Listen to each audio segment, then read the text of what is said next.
하나님의 자기 백성 구하기 라는 제목으로 말씀 증가하겠습니다. 사람이 자기 소유의 물건에 대해서 함부로 버리거나 취급을 소홀히 한다 그러면 그건 사랑하는 게 아닙니다.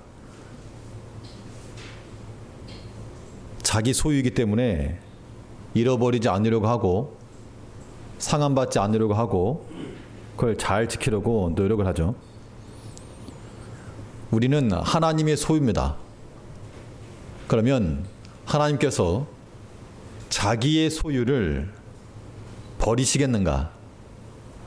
아니면 상실한 채로 그냥 놔두실 것인가? 그렇지 않다는 겁니다. 그 예전에 나왔던 영화인데 혹시 기억나실지 모르겠습니다. 라이언 일병 구하기라고. 노르망디 상륙작전에 관한 배경인데 아무튼 가족 가운데 아들이 없으면 그 한 명이라도 구하자 해서 한 명이라도 구하려고 적진에 들어가서 구하여낸 그런 스토리 영화인데, 하나님께서 마치 자기 백성을 버리지 않으시고 구해 주시겠다 그랬습니다. 이사야서에 보면 여인이 어찌 그 젖먹는 자식을 잊겠으며 자기 태에서 난 아들을 긍휼히 여기지 않겠느냐. 그들은 혹시 잊을지라도 나는 너를 잊지 아니할 것이라. 젖먹이는 여인이 자기 자식을 잊을 리가 없는데 혹시라도 그들은 잊을지라도 나는 잊지 않겠다. 그러니까 우리 마음 가운데는 우리의 사정이 하나님께 감춰졌다라고 생각하지 말고 하나님이 아신다. 하나님이 아신다. 하나님이 아시고 필요하면 때에 따라 도우시는 은혜로서 우리를 구하실 것이다. 구원하실 것이다. 라고 하는 그런 믿음을 가지고 살아가야 됩니다. 이 땅 가운데 임하는 여러 심판 속에서도 자기 백성들을 찾아서 구원하시는 그 하나님을 발견하는 것, 이것이 이 시대를 살아가는 우리 성도들이 감당할 몫이 되는 겁니다. 그러면 하나님께서는 자기 백성들을 어떻게 구원하여 주시는가? 어떻게까지 행하시면서 그의 백성들을 구하시겠는가? 본 말씀을 통해서 살펴보겠습니다. 첫 번째로 하나님께서는 이 경계를 허물어서라도 구원하시는 하나님이십니다. 그러니까 불가능해 보이는 것도 불가능이라고 하는 것을 다 거두시고 가능케 하시는 하나님이십니다. 오늘 계시록 16장을 보게 되면 7 대접에 관한 그러한 내용이 나오고 있는데, 첫 번째에서부터 5번째 대접까지 우리가 지나봤고, 오늘은 6번째 대접이 쏟아지는데, 어디 쏟아지는가 하면 유브라데 강에 쏟아졌다 그랬습니다. 12절을 보시면, 마이크 조금 울리는 것 같습니다. 12절을 보시면 또 6째가 그 대접을 큰 강 유브라데에 쏟음에 강물이 말라서 동방에서 오는 왕들의 길이 예비되더라. 6번째 나팔도 그렇고 6번째 대접도 그렇고 전부 다 유브라데 강에 쏟아졌습니다. 이것이 의미하는 바가 무엇인가? 유프라테스 강 그러면 이 이스라엘 백성들에 있어서는 어떻게 인식되는가 하면 경계입니다. 경계.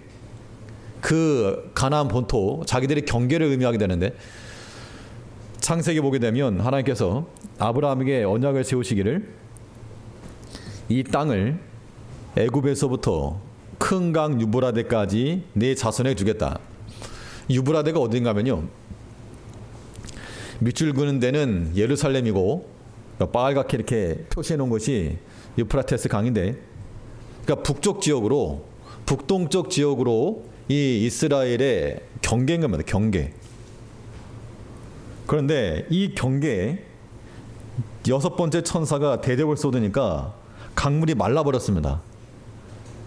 이 강물이 말랐다라고 하는 것이 무엇을 가리키는가? 우리는 계시록을 통해서 계속 살펴봤지만 마른 땅이라고 하는 것이 두 가지 메시지를 갖는데, 하나는 하나님의 구원이요, 또 하나는 심판이죠. 그래서 이 계시록을 받아들였던 이 성도들이 이 유브라테스 강물을 말리었다. 하나님께서 여섯 번째 천사를 통해서 이 말을 듣고 먼저 떠올렸던 것은 하나님의 구원입니다. 구원하심. 마른 땅을 건너서 그들이 구원 얻은 예가 구약에 기사로 두 번의 기사가 나옵니다. 먼저 출애굽기 14장에서 홍해를 건넌 사건입니다. 모세가 손을 내밀어서 바닷물로 물러가게 하니 물이 갈라져 바다가 마른 땅이 된지라. 그러니까 물이 갈라지고 마른 땅이 되었다는 것, 하나님이 그들을 구원하여 내신 그 구원에 관한 것을 1차적으로 보여주고 있죠. 홍해를 건넌 사건이었습니다. 근데 마른 땅을 건넜다라고 하는 것이 홍해 사건만이 아니고 한 번 더 있었습니다. 언제 있었습니까? 가나안 들어갈 때 요단강 건널 때에도 마른 땅을 건너게 하셨죠. 여호수아서에 보면, 여호수아의 3장에 보면 이 제사장들이 언약궤를 메고, 홍해 사건과는 좀 다른 겁니다. 홍해 사건에서는 모세가 손을 내밀어서 마른 땅을 건너갔던 것이고, 여호수아서 같은 경우는 마른 땅은 아니었는데 제사장들이 언약궤를 메고 들어가니까 그 땅이 마르게 된 겁니다. 결국 이스라엘 백성들이 역사 가운데서 마른 땅을 건넜다라고 하는 것은 하나님의 구원하심을 보여준 겁니다. 여섯 번째 천사가 유브라테스 강에 대접을 쏟아서 강물을 말렸다라고 하는 것이 하나님께서는 우리를 구원하실 것이다. 그러니까 이게 지난주에 우리가 이 성막을 통해서 살펴봤지만, 이것을 성막에 관한 입장으로 보자면 휘장이 찢어지고 그리스도에 나아갈 수 있는 길이 열렸다, 그렇게 해석을 하는데, 근데 이 마른 땅이라고 하는 것이 구원만을 의미하지 않고 또한 하나님의 심판으로서도 하나님께서 강물을 말리시고 심판하셨다고 말씀하고 있습니다. 예레미야서에 보게 되면, 그러므로 여호와께서 이같이 말씀하시되, 보라, 내가 네 송사를 듣고 너를 위하여 보수하여 그 바다를 말리며 그 샘을 말리리니. 이게 이제 바벨론에 대한 심판을 말씀하긴 하는 건데, 바벨론으로 끌려가거나 혹은 쳐들어오거나 그 심판의 도구로서 그 바다를 말리고 샘을 말리고, 오늘 본문에서 여섯 번째 대접을 쏟아서 이 강이 말랐다라고 하는 것은 회개치 않고 믿지 아니하는 자들에게는 하나님의 심판이요, 또한 그의 사랑하는 백성들에게는 이 구원하여 주실 것을 보여주고 있는 겁니다. 우리의 신앙의 눈이 우리 눈에 보이는 대로 따라가지 말아야 될 이유가 바로 여기 있는 겁니다. 왜냐? 하나님께는 반드시 그의 자녀들을 위해서 감추어 두신 길이 있다는, 감추어 두신 길, 피할 길이 있고 전혀 예상치 못하고 생각지도 못한 그 길을 우리에게 인도해 주신다는 겁니다. 이거 유념하셔야 됩니다. 오늘 우리 중고등부 학생들도 있고 청년도 있겠지만 좀 새겨서 들어야 돼요. 우리의 인생의 길을 가는 것이 여러분들이 공부를 많이 해서 좋은 성적 가지고 좋은 인생 사는 거 아니라는 겁니다. 우리 인생의 길을 지도하시는 분은 하나님이라고 그랬으니까 하나님을 철저히 믿고 사랑하고 그 하나님 믿는 신앙을 굳게 하는 것이 영어 단어, 수학 공식 외우는 것보다 더 중요한 거예요. 그러니까 절대 이 믿음의 일에 있어서는 타협 불가합니다. 이거는 사실 어른들, 부모 세대들이 먼저 보여줘야 돼요. 부모 세대들이 우리가 사실 너무 사소한 것 때문에 시험에 들기도 하고 너무 사소한 것 때문에 낙심하기도 하고 어른다운 모습이 아닌 겁니다. 장성한 자의 모습이 아닌 거죠. 우리가 먼저 굳게 서서 어떠한 일이 있어도 믿음에 흔들리지 않고 하나님께 구원하여 줄 것이다. 비록 우리 앞에 저 강물이 있어도 말려서라도 그의 사랑하는 자녀들 구해주실 것이다. 이걸 부모 세대들이 믿어야 되고, 그것이 또한 자녀들에게까지 이어져 내려갈 때 그래야지 복이 있는 거죠. 다음 세대가.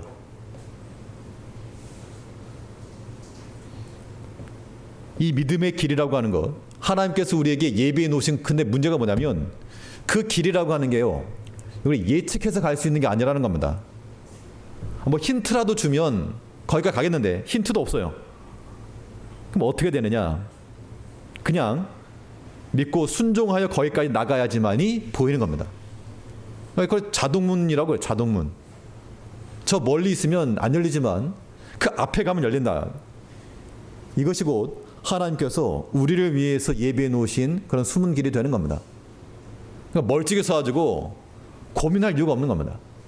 계산할 필요도 없는 거예요. 하나님의 말씀이 분명하면 그 말씀 붙들고 순종하여 나아갈 때 하나님께서 거기서 새롭고 산 길 열어주시는 겁니다. 우리 인생의 길도 이렇게 열어가는 것, 이게 복된 겁니다. 아브라함이 독자 이삭을 바쳐냈을 때 하나님께서 꿈에 힌트로 아들 안 주고 이렇게만 얘기해 줬어도 아마 즐거운 마음으로 갔을 겁니다. 고민 없이. 근데 그런 암시가 전혀 없었거든요. 그냥 진짜 아들 잡기 위해서 산꼭대기 올라갔는데 거기까지 가니까 여호와 일의 하나님 만났죠. 룻이 그 어머니 함께 그 백성을 올라가려 하다가 하다못해 꿈에라도 얼핏 너 거기 가면 결혼할 수 있다, 그런 소망이라도 있었으면 그냥 꾹 참고 갔을 텐데 그런 거 없이 막막한 거, 뭐 먹고 사는가, 막막한 거죠. 그러나 순종하여 나아갔을 때 거기서 또한 어머니를 섬기기 위해서 순종하여 일하였을 때 그때 하나님께서 길을 열어주신 겁니다. 이렇게 가는 것이 신앙의 길이지, 계산해놓고 저 앞에 있으니까 내가 간다, 없으니까 안 간다, 이거는 하나 앞에서 바른 모습 아닌 겁니다.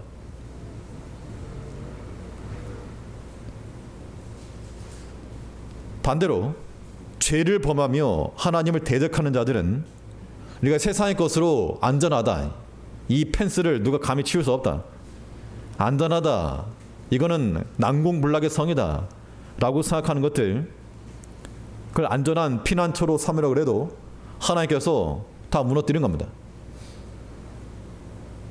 어떤 사람이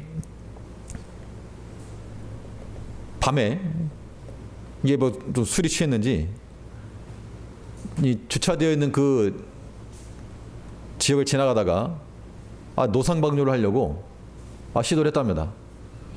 근데 갑자기 차에 사람이 있었던 거예요.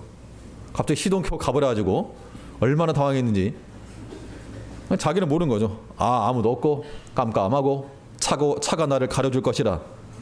차가 가버리니까 그냥 부끄러운 게 다 드러난 겁니다.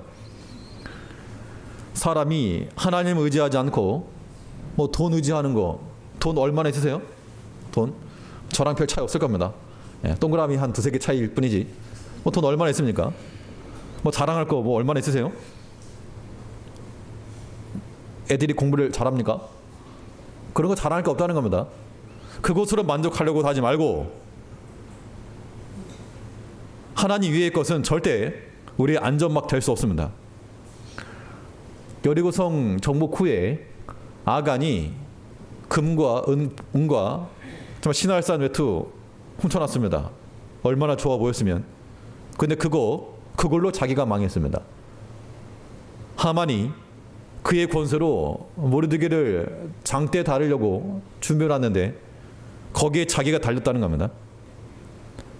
다니엘의 대적자들이 하나님을 경외하던 그 다니엘 꼴보기 싫어가지고 저놈만 없애야 되겠다. 그랬다가 자기들이 도리어 사자의 밥이 되고 만 겁니다. 이런 측면에서 우리는 하나님의 구원과 심판이라고 하는 것이 우리의 동시에 오게 되는데 하나님 두려운 줄 알아야죠. 또 그 하나님의 능력을 의지하면서 살아가야 됩니다. 하나님께서는 그의 백성들을 구원하시되 어떻게까지 구원하시는가? 경계를 허물어서라도 또 우리 눈에 보이지 아니하는 마른 땅을 내어서라도 구원해 준다는 겁니다. 그러니까 하나님 안에서는 안녕한 겁니다. 우리가 안녕하세요 인사하지 않습니까? 하나님 안에서는 항상 안녕한 겁니다. 믿음 안에서 우리 염려와 근심과 불안 다 몰아내고 하나님께서 자기 백성 버리지 않는다. 우리가 그의 사랑하는 자녀요, 그의 백성인 줄 알아서 하나님의 은총 속에서 살아가는 우리가 되어야 되겠습니다. 둘째로 하나님께서 자기 백성들을 어떻게 구원하여 주시는가? 하나님께서는 거룩한 영으로서 우리를 구원하신다 그랬습니다. 그러니까 우리가 이 구원의 길을 잘 걸어 나가시려면 더러운 영이 아닌 거룩한 영과 더불어 그 거룩한 영 안에서 살아가야 됩니다. 오늘 본문에 보면 이 대접제한 가운데서 이 더러운 영이 나왔습니다. 이 12절에 보면 동방에서 오는 왕들이 길이 예비되었다. 이 왕이 누구냐? 뭐 중공군이냐? 아니 무슨 어디냐? 이러는데 우리가 그렇게 해석을 할 이유가 없고 우리는 그냥 이 구약에 어떻게 기록되었는가? 이 구약적 배경을 가지고 이해해야 됩니다. 13절에 보면 또 내가 보매 개구리 같은 새 더러운 영이 용의 입과 짐승의 입과 거짓 선지자의 입에서 나오니. 뭔데 개구리가 나오네. 개구리 같은 영이 나왔다. 근데 이걸 더러운 영이라고 말했다는 겁니다. 근데 이 더러운 영이 어디서 나왔는가? 용의 입과 짐승의 입과 거짓 선지자 입. 이건 우리가 앞에서 봤던 용이 두 짐승과 더불어서 또 거짓 선지자를 앞세워서 그 하나님의 어린 양을 대적하고 그와 함께 섰던 24만 4천인을 대적했던 모습을 볼 수가 있는데 결국 여기서 나오는 것은 영적 싸움이라는 얘기죠. 동방에서 오는 왕들의 길이 예비되었다. 제3차 세계대전이냐? 그게 아니고 영적 싸움을 얘기하는 겁니다. 그 근거는 14절 보여. 14절에서 14절 보니까 저희는 귀신의 영이라 이적을 행하여 온 천하 임금들에게 가서 하나님 곧 전능하신 이의 큰 날에 전쟁을 위하여 그들을 모으더라. 예, 지금 이게 개구리 같은 새 더러운 영에 대해서 말하기를 전 귀신의 영이다. 귀신의 영이라. 즉 악한 영이 나왔다 그 이야기입니다. 그러면 이 귀신의 영, 악한 영과 더불어 싸우는 것은 당연히 거룩한 영으로서 싸우는 겁니다. 육체의 싸움이 아니고 영의 싸움인 거죠. 그럼 거룩한 영으로 싸운다는 게 무엇인가?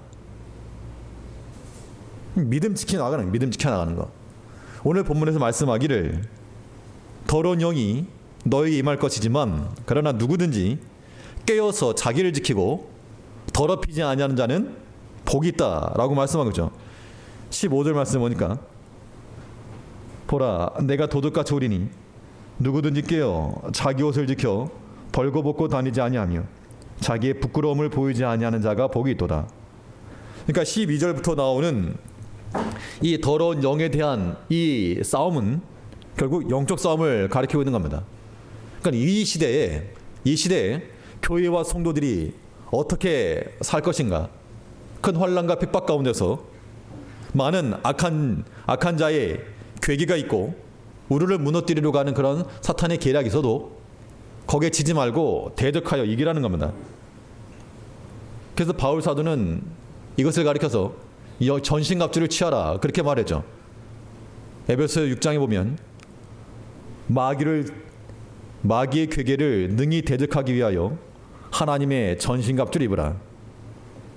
우리 씨름은 혈과 육에 대한 것이 아니요 정사와 권세와 이 어둠의 세상 주관자들과 하늘에 있는 악의 영들에게 대함이라.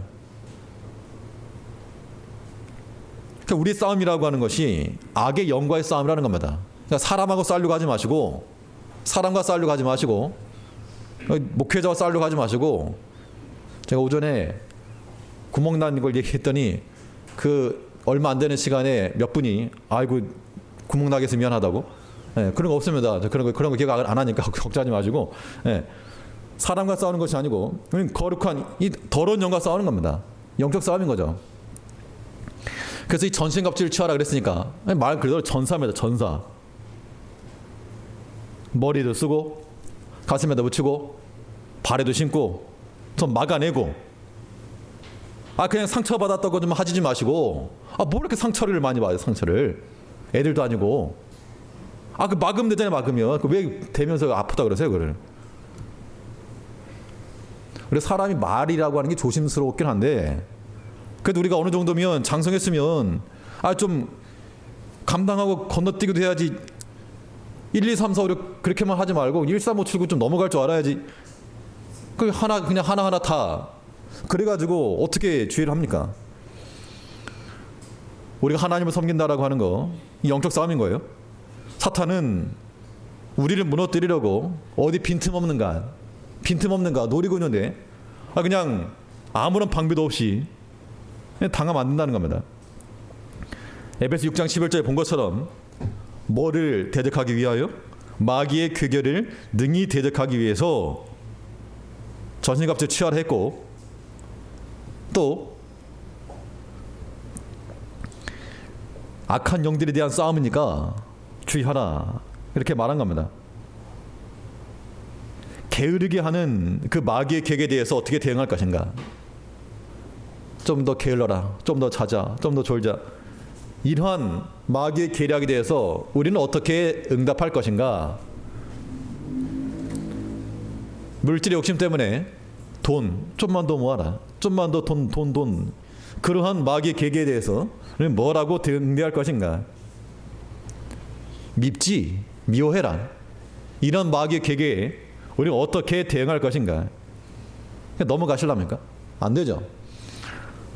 악한 영들과의 싸움인 줄 알고 진리로, 의로, 복음으로, 또 믿음으로, 그 말씀으로 무장해 나가야 한다는 겁니다.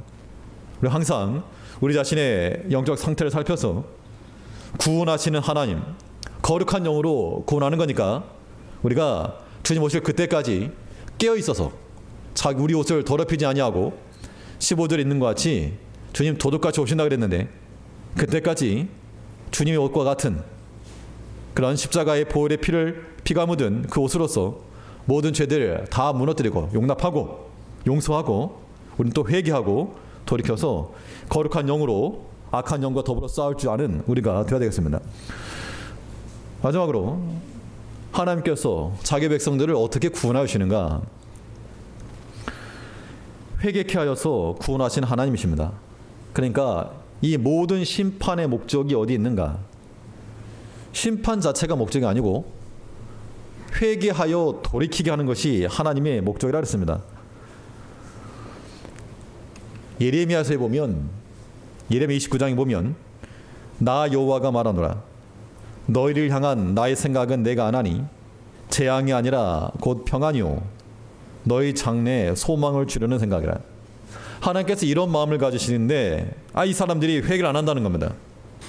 때로는 심판하기도 하시고 징계하기도 하지만 그래도 회개 안 한다는 겁니다. 이 천사들이 나팔을 불고 대접을 쏟아서 경고를 해도 돌이키지 않았다 그랬죠. 구절을 보니까 16장 9절을 보게 되면, 사람들이 크게 태움에 태워진지라 이 재앙들을 행하는 권세를 가지신 하나님 이름을 회방하며 또 회개하여 영광을 주께 돌리지 아니하더라. 회개하지 않았다 그랬고, 또 11절에 보면 아픈 것과 종기로 인하여 하늘의 하나님 회방하고 저희 행위를 회개치 아니하더라. 아무리 사인을 줘도 돌이키지 않고 회개하지 않았다는 겁니다. 그러나 하나님께서 우리를 어떻게 구원하시는가?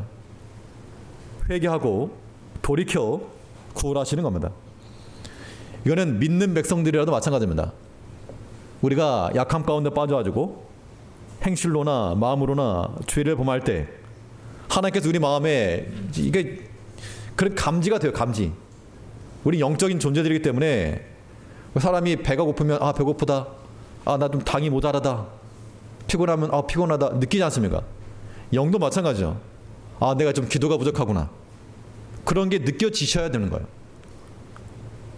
내가 좀 기도가 부족하구나, 그런 것이 느껴져야지 우리가 바로 돌이킬 수 있는 건데 전혀 무감각하면 안 된다는 겁니다. 11절 말씀해 보시면 11절에 회개치 안 했다 그랬죠. 그래서 결국에 이 대접을 쏟은 천사가 쏟고 나니까 이 개구리 같은 새 더러운 영이 오면서 어디로 모았나 하는가 하면 아마겟돈으로 모았다 그렇게 말하고 있습니다. 16절을 보시면 새 영이 히브리음으로 아마겟돈이라 하는 곳으로 왕들을 모으더라. 자, 아마겟돈 그러면 우리가 이것도 오해하기 쉽지만 지금 개구리 같은 새 더러운 영이 히브리음으로 아마겟돈이라고 하는 곳으로 불러 모았다. 누구를 불러 모은 겁니까? 예, 전쟁하려고 하나님과 더불어서 전쟁하려고 자기와 함께 싸울 사람들을 불러 모은 겁니다. 아마겟돈 이것도 이런 영화도 있었죠. 아마겟돈 그러면 뭔가 미래에 있을 뭐 3차 세계대전 이렇게 생각하시면 안 됩니다. 아마겟돈이라고 하는 것은 뭐 실질적으로는 단순한 거예요. 그러니까 구약 이 성경을 계시록을 받아들였던 사람들이 아마겟돈이라고 하는 말을 어떻게 이해했는가 이게 중요한데 이 아마겟돈이라고 하는 말은 하르마겟돈 할 그러면 산이라는 산. 마겟돈이라는 얘기는 무깃도죠, 무깃도. 그래서 무깃도 산이라고 하는 뜻입니다. 아마겟돈이라고 하는 말은 무깃도 산이라고 하는 것인데 이 무깃도라고 하는 것이 이스라엘 내에서 어떤 지역이었는가 하면 그 6.25 전쟁 때 뭐 백마고지 그러면 딱 연상되는 게 뭡니까? 격렬한 격전지 뭐 그런 게 떠오르시죠? 무깃도 그러면 전쟁터라고 하는 것이 인식이 되는 장소였습니다. 그래서 이 무깃도 지역, 무깃도가 평원 지역이었는데 이 길목이 있다 보니까 전쟁하려면 요즘 같은 경우야 갑자기 밤에 비행기 띄워가지고 미사일 쏘면 되지만 예전 싸움은 가지고 붙는 거죠. 그러려면 넓은 장소가 필요하다는 겁니다. 이 무깃도 지역이 마치 그런 지역이어서 전쟁이 숱한 전쟁이 거기 있었습니다.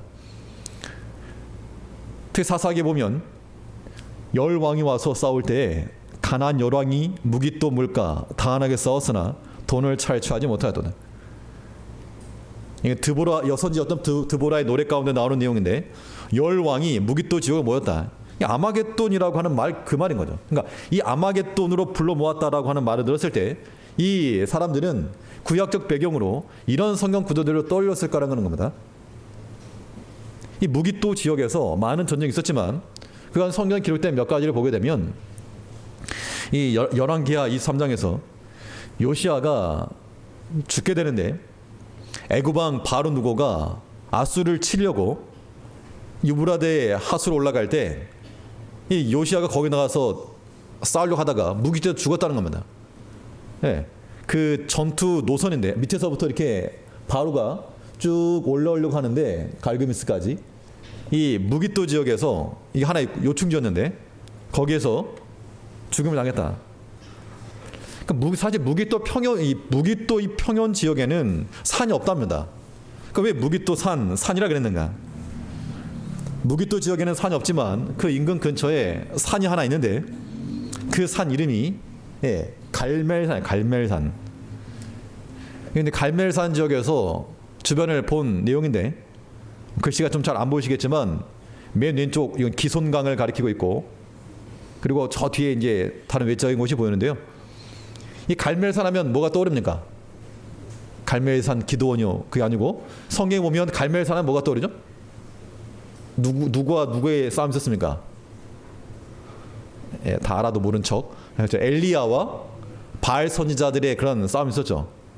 엘리야 바알 선지자 싸움을 했었는데 나중에 이 엘리야가 바알 선지자를 다 잡아가지고 저 기손강에 내려가서 다 잡아 죽였다 그랬습니다. 이게 의미하는 바가 있는데 이게 무엇을 가리키는가? 자, 이거는 그 무깃도 지역과 갈멜산 지연의 지형입니다. 이건 이제 나중에 엘리야가 큰 구름과 비가 내려오는 그런 장면이 성경에 나오게 되는데 그거는 뭐 이것으로 설명할 수가 있고요. 아무튼 그 인근 근처에 무깃도산 그 근처에 갈멜산이 있었고 이것이 의미하는 바 이것은 곧 갈멜산으로 바알 선지자들을 불러 모은 것과 똑같은 겁니다. 이게 뭐 제3차 대전을 의미하는 게 아니고 이미 역사 속에서 벌어졌던 영적 전투를 말하고 있고 오늘날 우리들에게도 이런 싸움을 싸워야 된다. 그걸 말하고 있는 겁니다. 이게 지금 사진에 나오는 것은 갈멜산에 엘리야 기념교회입니다. 저 가운데 뭐 좀 화살표로 되어 있는 부분이 엘리야 기념교회고 동그라미 쳐져 있는 부분이 동굴인데 엘리야의 동굴이라고도 말하기도 합니다. 열왕기상 18장에 보면 그런 즉 보내요. 온 이스라엘과 이세벨의 상에서 먹는 바알 선지자 450인과 아세라의 선지자 400인을 갈멜산으로 모아 내게로 나오게 하소서. 아합이 이에 이스라엘 모든 자손에게로 보내요. 선지자들을 갈멜산으로 모으니라. 그러니까 이 세 더러운 영이 자기와 함께 하나님을 대적하여 싸우기 위해서 그들을 불러 모았다. 이 아마겟돈이라고 하는 불러 모았다 그랬는데 이게 지금 갈멜산에서의 그런 전투를 가리킨다는 겁니다.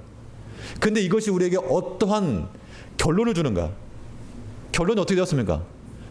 하나님이 진 게 아니고 하나님이 이겼다는 거죠. 하나님이 이겼다. 결국 이 교회와 성도들에게 주는 메시지는 아직 안 끝났는데 넘어가 버렸네요.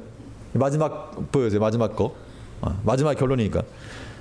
결론적으로 무엇인가 하면 결론은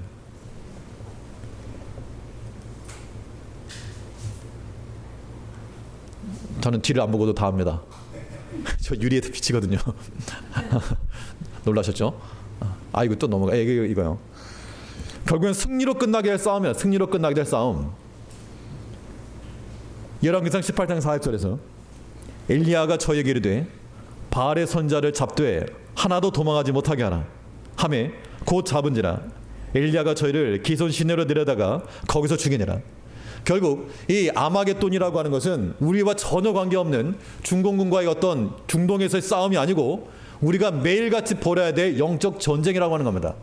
그런데 이 싸움이라고 하는 것은 이미 하나님과 그의 백성들이 이기게 될 싸움이므로 우리가 철저히 하나님 의지하고 하나님 믿고 나가게 되면 비록 우리를 대적하는 자들이 그들을 다 불러 모으고 연합을 하고 또 합세를 할지라도 결코 이기지 못한다는 겁니다. 그 한 사람을 당해내지 못하는 거예요. 믿음 안에 서 있는 한 사람이 되어서 하나님이 우리를 구원하시고 또 우리 가운데 구원하심을 보이는 것을 경험해 나가는 하나의 모든 섭리 가운데서 우리가 회개하고 돌이키는 자리로 나아가 구원하신 하나님, 나를 사랑하신 하나님, 경계를 허물어서라도 거룩한 영으로 이기게 하시는 그 하나님을 경험하는 우리 모든 성도님들 되시기 바라겠습니다. 우리 시간 다 같이 기도하실 때 잠시 우리 통성으로 같이 기도하시겠습니다. 먼저 말씀 기억하면